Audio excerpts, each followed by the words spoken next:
Hey James, how you doing, buddy? How you doing, Don? All right, man. Man, Beautiful day. it's a hit cold out here. Baby, it's cold outside. How about What's this? with the jersey today? You like that? Hey, man, listen, look at that. Iserman. He's the man. I'm a Red Wings fan, man. Oh, good. Let's go. Getting ready to go to work today. Morning, Glenn. Morning. How you doing, bud? Very good. Ready to go to work? Always. Let's do it. Hello, folks. Don Bailey. One of the things that we talked about was being aware, and being aware of how about noise. Now let's think about that. Glenn, you're driving down the road and you hear a strange sound coming out of your car. Now what do you think? Uh-oh, what's that? And you keep driving, right? Well, yeah, Of course. Why don't you stop? because I got to get where I'm going. That's a problem, isn't it? Yes. So now that you've decided to keep going, what's the next problem? Go to the nearest gas station, see if I can... If you make it there, Yeah. there. So how about in the case of machinery? What about with machines? It's the same thing. If you're hearing a noise, what does that tell you? Tells you it's talking to you. It's telling you that there's a problem. It's telling you that you need to pay attention to me. So it's no different than your wife yelling at you because you're doing something you shouldn't be doing, right? Yeah, You have one of those? always. Okay, I mean a wife. You have one of those, right? Yes. Yeah, I have one too. So we all go through that, and there is no difference between a woman complaining about something or your car, your machine complaining about something. It's the same thing. You've got to pay attention to it. You've got to give it some attention, and if you don't, it's going to fail. And like your wife, if you fail and you don't give her any attention, what happens to that marriage? The ring comes off and she runs out the door. It's in deep shit, right? That's right. Okay, so anyway, so that's what I see this all the time in the back of the shop where we have employees back there that, not so much now, but we have had in the past. I've seen it in the past where the employees hear the noise and they don't care if it's their car, their wife, their refrigerator, whatever it is. Oh, this thing's going to be okay. Might as well keep letting it run. Well, they let it run until it fails, and then what? And then the machine's Now you gone. got a real problem. So now you've got an expensive repair.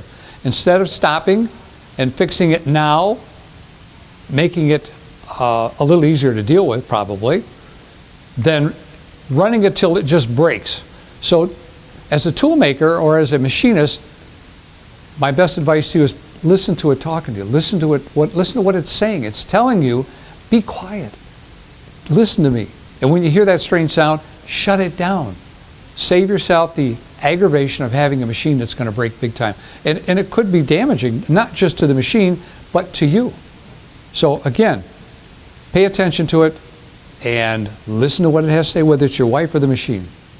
You know, we just posted a video on Practical Machinists the other day, and we're overwhelmed with the comments, and I want to thank each and every one of you to take your time and to make your comments. We were overwhelmed with the number of comments that we had, and I'd like to respond to a couple of them. It seems as though the theme that came back to us was kind of machinist versus toolmaker, what's the difference between the two? And the other one was kind of slow down in productivity or slow down from the workers.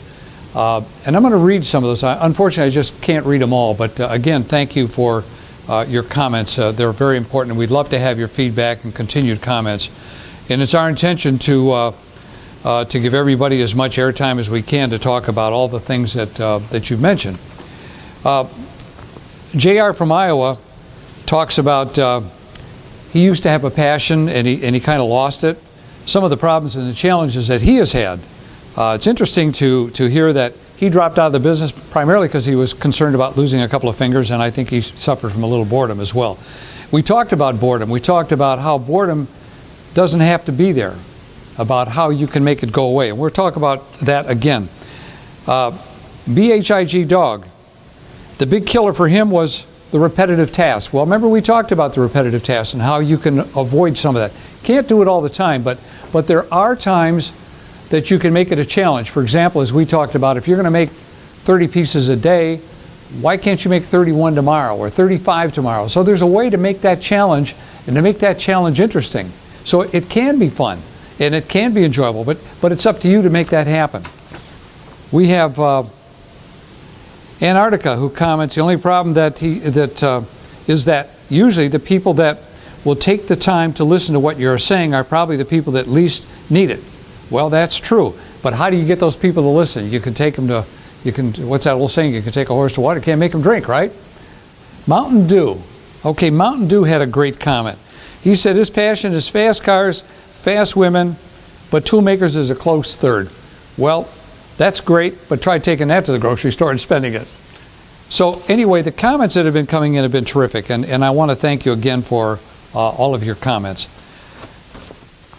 So we had another comment on YouTube, and somebody looked in the background. I don't know if you can zero in on that, Glenn, but there's a watch up there, that a photo of a watch actually, that I made back in 1977. This is back when I was the owner of the vet shop, or the Corvette shop. That's not animals, folks, that's Corvettes. And I'll talk to you about that in another video. We'll talk about the Corvette shop. But anyway, it just happened that that photo has pretty well faded, so I pulled this out of the archives the other day, and I'm going to have it reproduced because it's not in good shape. But anyway, I shot that, for the fellow that wanted to know about that, I shot that with a Hasselblad with bellows. And back in those days, I was as meticulous then as I am today. Look at this. This is all my notes on using film. Back in those days, you used film, you know. And all the settings that I made to finally come up with a photo that I liked, or a negative that I liked. And so now that that's history anyway, I'm going to go out and make a new one and replace it. So for the fellow that was commenting on it on YouTube, keep tuned because you'll see the new one up there pretty soon. So thank you for noticing that photo, and a comment about that is please share, subscribe, tell your friends. Love to have your comments. Keep them coming.